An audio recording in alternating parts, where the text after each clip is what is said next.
There's a belief that every child deserves a loving parent, but history proves again and again that not every parent deserves the gift of a child. No case illustrates this tragic truth more brutally than the story of Mick Philpott. To the outside world, he was a dad with a sprawling family. Behind closed doors, he was a predator who viewed his own flesh and blood not as children, but as human ATM machines, generating a steady flow of government cash. His insatiable greed and monstrous ego would ultimately lead to an unthinkable act of evil that left 6 young lives extinguished and an entire nation in disbelief. This is the story of how a psychopath's quest for benefits and revenge created a crime scene so horrific it haunts investigators to this day. Mick Philpott entered the world in Derby, England in 1956. He would go on to father an astounding 17 kids with multiple women. But if you're picturing a devoted family man, you're miles off the mark. Philpott possessed zero paternal instinct. Instead, he was a volatile, violent predator whose toxic signature stained every relationship he touched. His reign of terror began early. At 19, he targeted a vulnerable 15-year-old named Kim Hill. She was swept off her feet by his initial charm, but the mask slipped quickly. The abuse was relentless and public. In one horrifying instance, at a local pub, Philpott smashed a pool cue across Kim's mouth, leaving her bleeding profusely, while patrons stood frozen, too terrified to intervene. His violence had no bounds. When Kim showed attention to a neighbor's baby, he fractured her kneecap and broke her arm with a hammer. A soldier in the British Army, he'd return from duty and punish her for imagined infidelities. He even shot her in the groin with a crossbow, furious that her dress was, in his deranged view, too short. For 2 years, Kim suffered in silence, lying to cover his tracks. Then, in July of 1978, Kim found the courage to send a breakup letter. Philpott's response was swift and savage. He went AWOL, broke into her home, and attacked her as she lay in bed, plunging a 9-inch knife into her body 27 times. As he stabbed her, he hissed the classic words of a predator losing his prey. "If I can't have you, no one will." Kim's mother, a nurse, rushed to her daughter's defense and was stabbed 11 times herself. Miraculously, she managed to crawl to a phone.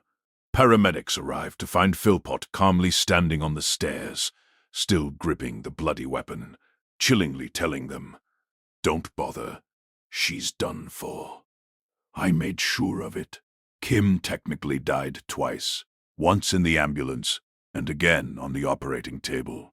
Surgeons fought to save her from collapsed lungs and a punctured liver, kidney, and bladder.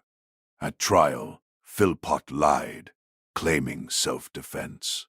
The evidence screamed otherwise. He was convicted of attempted murder and sentenced to 7.5 years. He served just 3 years and 2 months for good behavior, a slap on the wrist that would have catastrophic consequences. While incarcerated, he even wrote to Kim, expressing fake remorse and proposing marriage, a twisted attempt to maintain control. After his release in 1986, Philpott married Pamela Lomax. They had 3 children, and the familiar cycle of abuse began anew. Pamela was petrified, knowing full well what had happened to Kim. She endured, praying he would simply move on. In 1993, he did, setting his sights on 14-year-old Heather Kehoe. Pamela fled. Heather, just a teenager, ran away from home to be with him on her 16th birthday, eventually bearing him 2 sons. Philpott's abuse was relentless. He beat her for not giving him a daughter, and even turned his older sons against her, teaching them to be violent. When Heather tried to leave, he held a knife to her throat. She finally escaped by climbing a fence, but was forced to temporarily leave her children behind, eventually winning them back after a brutal court fight. She later described him as a Jekyll and Hyde, all charm until the trapdoor snapped shut. The year 2000 brought 19-year-old Marie Duffy into his orbit, a single teen mother fleeing an abusive relationship. She saw Philpott as a protector, a guardian angel. They moved in together, and he took over her life, fathering their daughter Jade the next year. Around the same time, he began grooming 16-year-old orphan Lisa Willis, another single mother. In an arrangement that defied belief, Lisa moved in with Mick and Marie. Shockingly, the two women grew close, bonded perhaps by Philpott's overwhelming dominance, with Lisa treating Marie's kids as her own. The pattern was unmistakable. He preyed on vulnerable teenagers, isolating them and creating a harem. In 2003, he married Marie, with Lisa as the bridesmaid. Soon, all 11 children were crammed into a cramped, 3-bedroom council house. The women worked. Philpott stayed home, collecting their wages and a growing pile of government benefits. His goal was simple: more kids meant more cash. He craved media attention to pressure the council into giving him a bigger house. In 2007, he appeared on The Jeremy Kyle Show, a notorious confrontational talk show. He proudly displayed his throuple, defended his unemployment, and blamed his criminal record for his inability to find work. When the host pressed him on his irresponsibility, Philpott became belligerent, making an obscene gesture and sneering. "Talk to that, pal." He claimed he didn't care what anyone thought. He was dubbed Britain's biggest scrounger after it was revealed he was pocketing an estimated £25,000 a year in benefits. That same year, he was featured in a documentary with MP Anne Widdecombe. She found him a job at a barrel-making factory. He didn't show up. She observed that he lived in a caravan in the garden, where his wife and mistress took turns spending the night. She nodded. He referred to both women using a vile, demeaning term, and that none of his children ever sought comfort or affection from him. The tension in that overcrowded house was a powder keg waiting for a spark. In 2010, Philpott received a police caution for dragging Marie out of the house by her hair. Lisa wasn't spared either. He hit her with a piece of wood and threw hot coffee at her. By February 2012, Lisa had reached her breaking point. She told Marie she was taking her 5 kids swimming, but instead fled to her sister's house. It was the only way she could escape his reach without a violent confrontation. 3 months later, Philpott was incandescent with rage, locked in a bitter custody battle for Lisa's 5 children. He needed them back. They were his property, his income stream. So, alongside his loyal wife Marie and a family friend named Paul Mosley, he devised a plan of unspeakable evil. They would firebomb their own home. The plan was to set the blaze the night before a custody hearing, then have Philpott heroically rescue his children from the flames, framing Lisa as a vengeful arsonist and securing his claim on her kids forever. On the morning of May 11th, 2012, at around 4 a.m., their plot was set in motion. Philpott and Mosley poured gasoline through the family home's letterbox and ignited it. But the fireball they created was far more ferocious than they ever anticipated. The heat was apocalyptic. Temperatures in the upstairs bedrooms soared past 500 degrees Celsius, lethal in seconds. The 6 children trapped inside never stood a chance. 10-year-old Jade, described as brilliant and kind. 9-year-old John, cheerful and polite. 7-year-old Jack, the quiet one. 6-year-old Jesse, loud and full of life. 5-year-old Jaden, who loved cuddles. And 13-year-old Duane, Marie's son from a previous relationship, a protective older brother to them all. They all perished from smoke inhalation. Duane died in the hospital 2 days later. The fire was so intense that investigators said survival was impossible for anyone in those rooms. 6 children were murdered by their own father. At first, the community rallied around Philpott.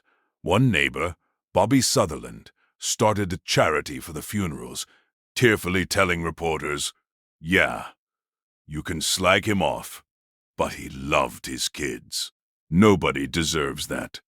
It was a perfect illustration of Philpott's manipulative power. Lisa Willis and her brother-in-law were initially suspects, but quickly cleared. Meanwhile, police noticed Philpott's behavior was bizarre for a grieving father. A mortuary manager reported he was engaging in horseplay while identifying his children's bodies, even putting a family liaison officer in a playful headlock. At a televised press conference, Philpott and Myreed thanked the community and announced they were donating Duane's organs, a performance that struck investigators as deeply off. A female officer reported Philpott had flirted with her, calling her gorgeous and hinting he'd like her to visit his hotel room. The police's suspicions solidified into certainty when forensic tests revealed traces of petrol on the clothes of Philpott, Myreed, and Mosley. A discarded petrol can and glove were found nearby. To gather more evidence, police placed a listening device in their police vehicle and later in the hotel room where the 3 were being housed. The recordings captured the damning truth. Philpott can be heard saying, "It's my fault we lost the kids."